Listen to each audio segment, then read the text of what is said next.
விக்கிரவாண்டி சட்டமன்ற தொகுதியின் திமுக உறுப்பினர் புகழேந்தி மறைவுக்கு பிறகு இடைத்தேர்தல் அறிவிக்கப்பட்டது. பாட்டாளி மக்கள் கட்சி, நாம் தமிழர் கட்சி, சுயேட்சிகள் என போட்டியிடும் விக்கிரவாண்டி சட்டமன்ற தொகுதியில் திமுகவிற்கு மக்களிடையே அதிக வரவேற்பு உள்ளது. கிராமப்புற மக்களிடையே மகளிர் உரிமை தொகை, மகளிருக்கான இலவச பேருந்து, பள்ளிகளில் காலை உணவு திட்டம், புதுமை பெண் திட்டம் போன்ற குறிப்பான திட்டங்கள் அதிக கிராமப்புற மக்களின் மனதை கவர்ந்திருக்கிறது. அந்த அடிப்படையில் நடைபெறவிருக்கும் விக்கிரவாண்டி இடைத்தேர்தலில் திமுக சார்பில் களமிறக்கப்பட்டிருக்கும் அன்னியூர் சிவா அவர்களின் வெற்றி உறுதி செய்யப்பட்ட ஒன்று என்றாலும் இத்தொகுதியில் அதிகப்படியான வாக்குகளை திராவிட முன்னேற்றக் கழகம் கைப்பற்றும் என்பதில் எந்தவித மாற்று கருத்துக்கும் இடமில்லை. 2006இல் திமுக வெற்றி பெற்று கலைஞரால் வழங்கப்பட்ட இலவச வண்ண தொலைக்காட்சி பெட்டி விக்கிரவாண்டி தொகுதியில் இன்னமும் மக்கள் பயன்பாட்டுக்கு உள்ளது என்பது குறிப்பிடத்தக்கது. முதலமைச்சருக்கு தான் நாங்கள் ஓட்டு போடுவோம். எங்களுக்கு அவர் தான் எங்களுக்கு பார்க்குறாரு. இப்போ எல்லாம் பஸ் ஏறத்துலேருந்து பிரியா காசு கொடுக்கறதுலேருந்து அட்டை காசுலேருந்து நாங்கள் எல்லாம் வாங்குகிறோம். பஞ்ச காசு எங்கள் வீட்டுக்காரர் வாங்குறாரு. நாங்கள் அதனால் அன்பளிப்பு அவருக்கு தான் ஓட்டு போடுறது. ஆமாம், திமுக ஆதரவு தான். நான் இதுக்கு தான் போடுங்க. ஓடு எதுக்கு போடுவீங்க? இந்த சூரியனுக்கு தான் போடுவீங்களா? ஓகே. எதனால் போடுவீங்க சூரியனுக்கு? எல்லாம் போடுறப்பல போடுவோம். மாதம் 1000 ரூபா தராங்க. மறுபடி பள்ளிகளுக்கு நல்ல சத்துணவு முட்டைகள் எல்லாம் போடுறாங்க. இன்னும் ஓஎப்பிக்கு இப்படிலாம் தராங்க. அதனால் டேலியை தான் நாங்கள் போடுவோம். ஏன் ஸ்டாலின் வந்தாலே நல்லா இருக்கும். என் பசங்க இல்லம் தேடி கல்வி நடத்துகிறாங்க. 1000 ரூபாய் கார்டுக்கு போடுறாங்க. காலேஜ் படிக்கிறதுக்கு 1000 ரூபாய் கொடுக்குறாங்க. அது எங்களுக்கு 3000 ரூபாய் மாதத்துக்கு எங்கள் குடும்பத்துக்கு வருது. சூரியனுக்கு தான் போடுறோம்.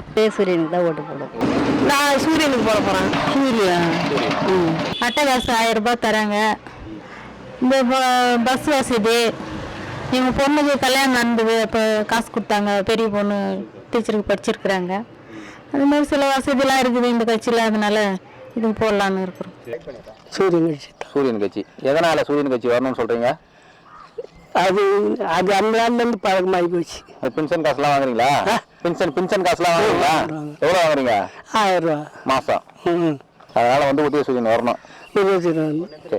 எந்த கட்சிக்கு ஆதரவு கொடுக்குறீங்க? திமுக கட்சிக்கு தான். திமுக கட்சிக்கா? எதுக்கோசம்? ஐயா, மக்கள் நல்லா இருக்கணும். கலை நிலவரம்னா நம்முடைய இன்றைக்கு ஆண்டு கொண்டிருக்கின்ற திராவிட முன்னேற்ற கழகத்தினுடைய அரசு மிக சிறப்பாக இந்த பகுதி மக்களுக்கு பணியாற்றி கொண்டிருக்கின்றது.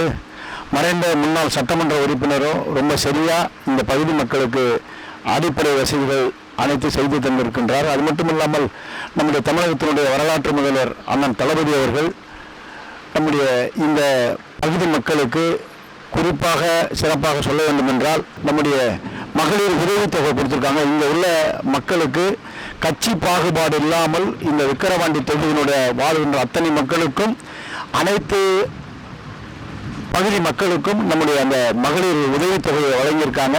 நான் அவங்கக்கிட்ட ஓட்டு கேட்க போகும்போது எல்லாமே சொல்கிறாங்க, என்னுடைய ஓட்டு வந்து உதயசூரியனுக்கு தான் நான் போடுவேன், என்னுடைய மகாராசா அண்ணன் முதல்வருக்கு தான் போடுவேன், எனக்கு என் பிள்ளை கொடுத்த மாதிரி இருக்குது அந்த 1000 ரூபா உதவித்தொகை. அதனால் இதை நான் எந்த காலத்துலேயும் என்னுடைய உயிர் உள்ளவரையும் நன்றி கடன் பட்டவனாக இருப்பேன். இங்கே உள்ள மக்கள் எல்லாம் அவங்களோட போய் சந்திக்கும் போது, வாக்கு சேகரிக்கும் போது சொல்கிறாங்க. அதனால் உதயசூரியனுடைய வெற்றி மிகப்பெரிய ஒரு வெற்றியாக இந்த இடைத்தேர்தலில் இருக்கும். திமுக வந்து பணம் காட்டு நரி, எந்த ஒரு சலசலப்புக்கும் அஞ்சாது. இது இன்னைக்கு தொடங்கியது கிடையாது திராவிட முன்னேற்ற கழகம். இது வந்து ஏதோ நம்ம வந்து இந்த ஆட்சிக்காக அதுக்காக இது வந்து ஒரு இயக்கம். திராவிட முன்னேற்ற கழகம் ஒரு இயக்கம். என்னைக்கெல்லாம் திராவிட முன்னேற்ற கழக ஆட்சி தமிழகத்தில் மலருகிறதோ அன்னைக்கு தான் தமிழை செழிப்பான். இருக்கிற அது மேம்பாலமாக இருந்தாலும், சாலை வசதிகளாக இருக்கட்டும், அது விளக்கு வசதிகளாக இருக்கட்டும், கிராமப்புறத்தில் உள்கட்டம அமைப்பு வசதிகளாக இருக்கட்டும், அது சுடுகாடாக இருக்கட்டும், அது சாலை வசதிகளாக இருக்கட்டும், அது குளம் குட்டையை தூர்வாடுறது எதுவாக இருந்தாலும் தமிழகத்தில் திமுக ஆட்சி என்னைக்கு வருதோ அன்னைக்கு தான் அடிப்படை வசதிகள் அனைத்தும் செய்து தரப்படும். இது ஏதோ அந்த கட்சியில் இருக்கிற தொண்டன் சொக்கலிங்க சொல்ல, இது வந்து ஊடகங்கள் சொல்லுது, வரலாறுகள் சொல்லுது, நாளேடுகள் சொல்லுது. அதனால் திமுக வந்து திமுகவில் இருக்கிற மந்திரிகள், நாடாளுமன்ற உறுப்பினர்னா அவங்க யார்? அவங்க இந்த இயக்கத்தினுடைய தொண்டர். அவங்களுக்கு வாய்ப்பு கொடுக்கும்போது அவங்க என்ன பண்ணுறாங்க? நாடாளுமன்ற உறுப்பினர் ஆகிறாங்க, மந்திரி ஆகிறாங்க. இந்த இயக்கத்துக்கு அவங்க தொண்டர்கள் தானே. அப்ப கட்சிக்கு வேலை செஞ்சுதானே ஆகணும். இந்த திராவிட முன்னேற்ற கழகம் யாரையும் பார்த்து அஞ்சனும் கெஞ்சனும் அப்படின்ற மாதிரி அவசியமே கிடையாது. இது எல்லாரையும் பார்த்துட்டு வந்த கட்சி.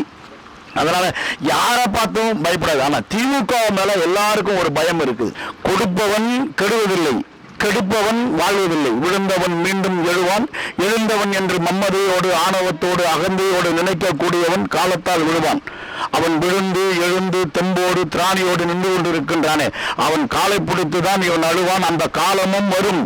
மீண்டும் மீண்டும் திராவிட முன்னேற்ற கழக ஆட்சிதான் தமிழகத்தில் மலரும். அப்பொழுதுதான் தமிழகத்தில் நடக்கும் நிறைய நன்மை.